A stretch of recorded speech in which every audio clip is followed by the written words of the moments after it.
औज़ुबिल्लाहि मिनश्शैतानिर्रजीम बिस्मिल्लाहिर्रहमानिर्रहीम। अस्सलामु अलैकुम वरहमतुल्लाहि वबरकातुहू। एक बार फिर अब्दुल लतीफ़ गुरचानी हाज़िर है दुआ के साथ कि अल्लाह ताला आप सब पर आसानियाँ फरमाए और आप सबको आसानियाँ तक़सीम करने की तौफ़ीक़ अता फरमाए। आमीन सुम्मा आमीन। हमेशा की तरह यही अर्ज़ है कि अगर मेरी वीडियो आपको अच्छी लगे तो बराए मेहरबानी से सब्सक्राइब कीजिए, लाइक कीजिए और बेल का निशान को प्रेस कीजिए ताकि मेरी हर आने वाली नई वीडियो आप तक फौरी पहुँचे। बहुत मेहरबानी। आज चंद गुज़ारिशात समझ लें या कोई सवाल समझ लें आम आदमी का।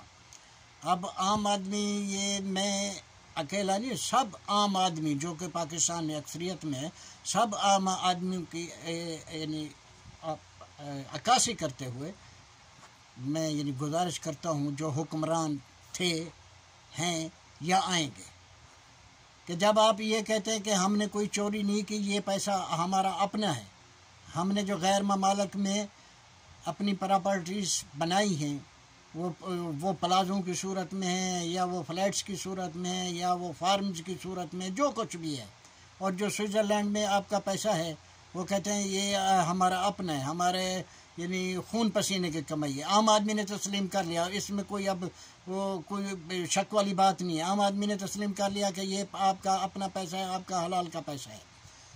लेकिन जब आप कहते हैं कि हम मुहिब्बे वतन हैं तो यहाँ पर फिर आम आदमी का सवाल बनता है, उठता है कि आम आदमी तो यही समझता है कि जब आप क्लेम करते हैं कि हम मुहिब्बे वतन हैं, इसका मकसद ये है कि आप मुहिब हैं तो हमारा वतन पाकिस्तान आपका महबूब है। और महबूब के लिए सोहनी ने कितनी तकालीफ उठाई थी और कितनी कुर्बानियाँ दी थी।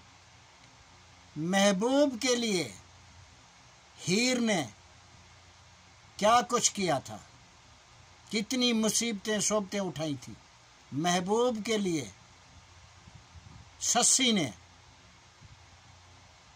सस्सी को किन मुशाकिल से गुजरना पड़ा था।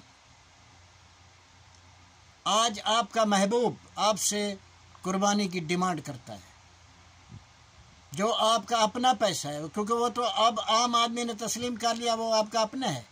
वो पैसा लाइए, पाकिस्तान में लाइए, इन्वेस्टमेंट कीजिए, बिजनेस कीजिए, फैक्ट्रीज लगाइए, मिल्स लगाइए। आम आदमी आपसे पैसा नहीं मांगता, आम आदमी आपसे सर्विस, नौकरी, मुलाजमत, मजदूरी मांगता है। आम आदमी को उसकी उजरत दीजिए और हुकूमत पाकिस्तान को निहायत ही 100% ईमानदारी के साथ जो टैक्स बनता है वो अदा कीजिए। मुनाफा आपका, असल भी आपका।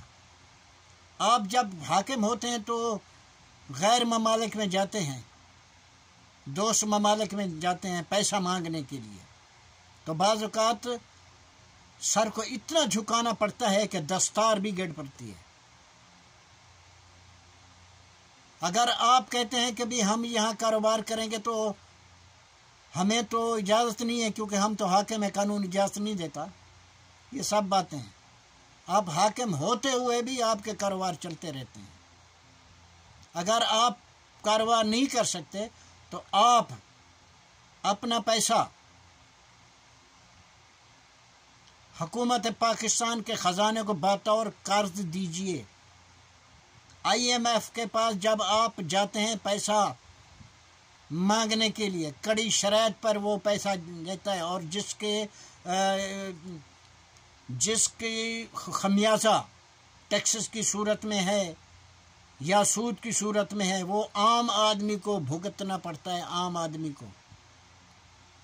और पहले ज़माने में तो एक कशकोल था, आजकल तो वो कशकोल नहीं, आजकल तो कशकोला बन गया। कशकोला 75 साल से हम मांगते ही आ रहे हैं, 75 साल हो गए हमें मांगते मांगते मांगते। हमारे बाद वाले ममालिक वो देने वाले बन गए और हम रहे वहीं के वहीं। लाख सामान आ गए, जितने सामान आए, लेकिन फिर भी हम प्यासे के प्यासे ही रहे। अब जब आप अपना पैसा अपने मुल्क को देंगे, क्योंकि आप वतन से हैं और वतन आपका है, तो यहाँ किसी और के पास मांगने की ज़रूरत नहीं पड़ेगी। दस्तार का तकद्दुस भी पामाल नहीं होगा। تو اگر آپ یہ کہتے ہیں کہ بھئی ہم پاکستان کو اپنے خزانے کو اگر ہم قرض دیں تو ہم پھر پیسہ کیسے وصول کر سکتے ہیں؟ آپ وصول کر سکتے ہیں، کیونکہ جب آپ اپنے اوپر بنائے ہوئے کیسز آپ خود ختم کر سکتے ہیں، اتنا بااختیار ہیں، تو آپ اپنا قرض دیا ہوا پیسہ وصول کیوں نہیں کر سکتے؟ کیسے نہیں کر سکتے؟ اور جب آپ حاکم ہوتے ہیں، دوسرے ممالک میں جاتے ہیں، وہاں کے انویسٹر جو ہیں، بزنس مین جو ہیں، آپ ان کو ریکویسٹ کرتے ہیں کہ پاکستان میں آئیے بزنس کیجیے، اور وہاں پہ جو پاکستانی بزنس مین ہیں وہاں آپ ان کو بھی قائل کرنے کی کوشش کرتے ہیں کہ آئیے ہمارے اپنے ملک پاکستان میں انویسٹ کیجیے۔ آپ جب خود انویسٹ کرنے کے لیے تیار نہیں ہیں تو دوسرا کیوں آئے گا؟ آئے گا تو کڑی شرائط کے ساتھ آئے گا۔ تو اگر آپ اپنے محبوب کے قبائل کو، محبوب کو خوش رکھنا چاہتے ہیں، خوشحال دیکھنا چاہتے ہیں تو یہی عمل کیجیے۔ آپ کے ان اقدامات کو تاریخ سنہرے حروف سے یاد رکھے گی، تاریخ سنہرے حروف سے یاد رکھے گی۔ اب آپ سب تمام دوستوں کا وقت بچاتے ہوئے اور اپنی بات چیت کو سمیٹتے ہوئے آخر میں یہی تو کہنا ہے کہ رگوں میں گھومنے پھرنے کے ہم نہیں قائل، رگوں میں گھومنے پھرنے کے ہم نہیں قائل، جو آنکھ ہی سے نہ ٹپکے تو پھر لہو کیا ہے۔ سونے رب دے حوالے۔